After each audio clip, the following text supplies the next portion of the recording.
How do we chart an infinite frontier? We live in a world of infinities. There are infinitely many phenomena to observe and infinitely many observations we could make. There are infinitely many interpretations we could apply, each subject to infinitely many critiques. Every theory we advance permits infinite deductions, though we know that most of them can't be true. And this thing called science, that's just the finite measure of an infinite thing, reduced to those dimensions we can share and understand. As modelers, this is the realm we happily immerse ourselves in every day. But when reality bites, the infinities that amuse us as scientists come back to terrify us as citizens. Propelled along pathways we never thought to chart, we find ourselves in need of an oracle, but all we have is data. How are we meant to enter these profound systems so much larger than we are? What implements of discovery could ever be equal to that challenge? Today, I'd like to share a little bit of my journey toward an answer. Like all my favorite models, this journey began somewhere familiar, only to bend far beyond what I think anyone could realistically have expected me to expect. My name is Rohan Byrne, and before the pandemic hit, I spent most of my time making figures like this.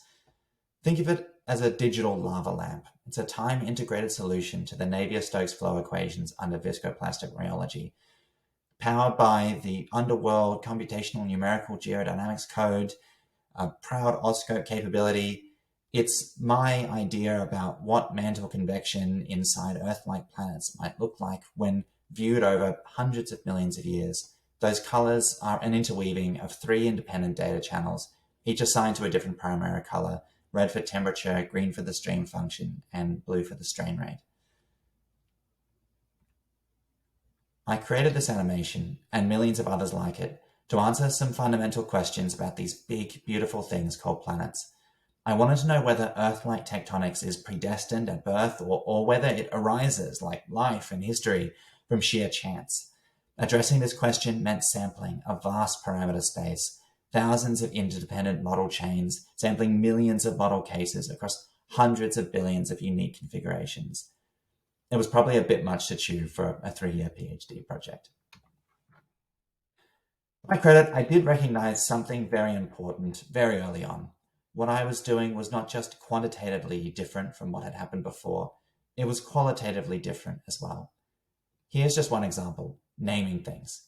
Naming 100 things, well, that's easy. Naming 1,000 things is trickier. You need a system. But how do you name 1,000,000 things or 1,000,000,000 things, each distinguished by dozens of incomparable traits? How do you do it consistently, memorably, unambiguously? Then there's the question of context. How do you make sure your outputs always travel with enough metadata to understand what they mean? How much context is enough? How much is too much? How should it be saved and stored and read? To what should it be attached? How much redundancy can you afford? What about reproducibility? What does it take to guarantee that every bit of data can be made again from scratch in full?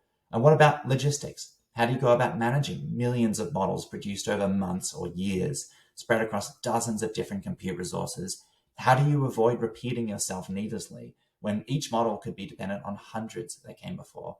How do you make it all error tolerant, knowing that one bad byte could corrupt months of work? How do you make your workflow flexible so it can be repaired or adapted without breaking anything? And things will break and need repair along the way. And all of that, it's before you even get to the analysis, which repeats all the same problems, each with a new twist and some exciting new ones to boot.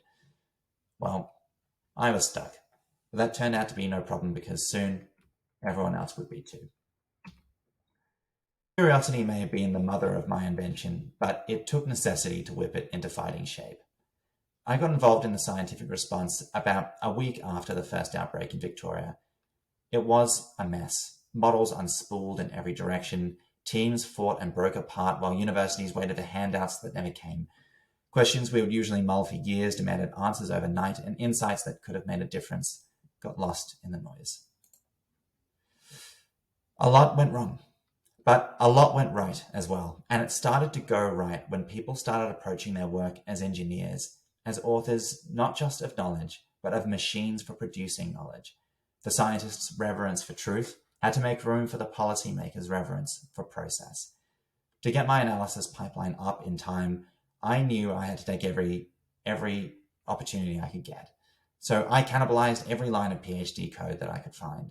Structures that I had built for my thesis that presupposed a planetary application were split apart, liberating the parts that were specific to that field from the parts that turned out to be universal.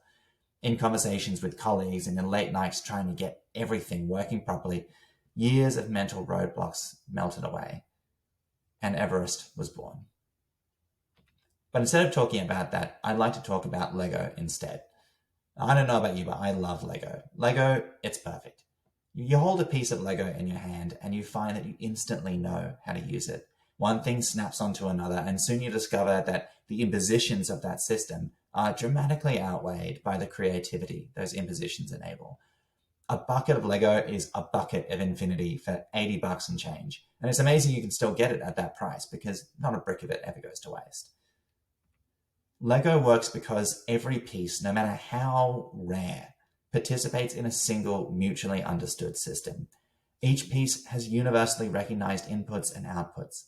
Each piece, believe it or not, has a unique catalog name.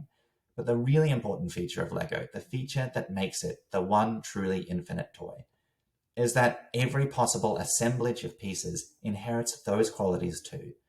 Every combination of Lego pieces is a piece in itself, complete with its own unique inputs, outputs, and most importantly, a name.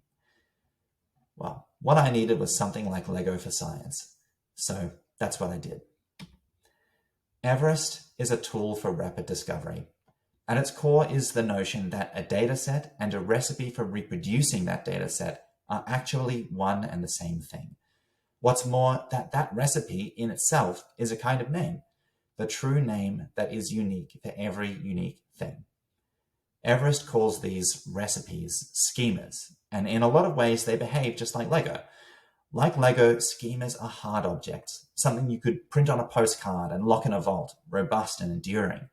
Like Lego, combinations of schemas can be snapped together to form new schemas, with the result having all the same qualities that all other schemas share. And like Lego, new pieces can always be created wherever needed, thanks to generic schema templates that wrap around bespoke user code, easing outside elements into the Everest system. Finally, like Lego, building with schemas is just plain good fun. Using Everest, I was able to build in 6 weeks an analysis pipeline that continues to inform public decisions today.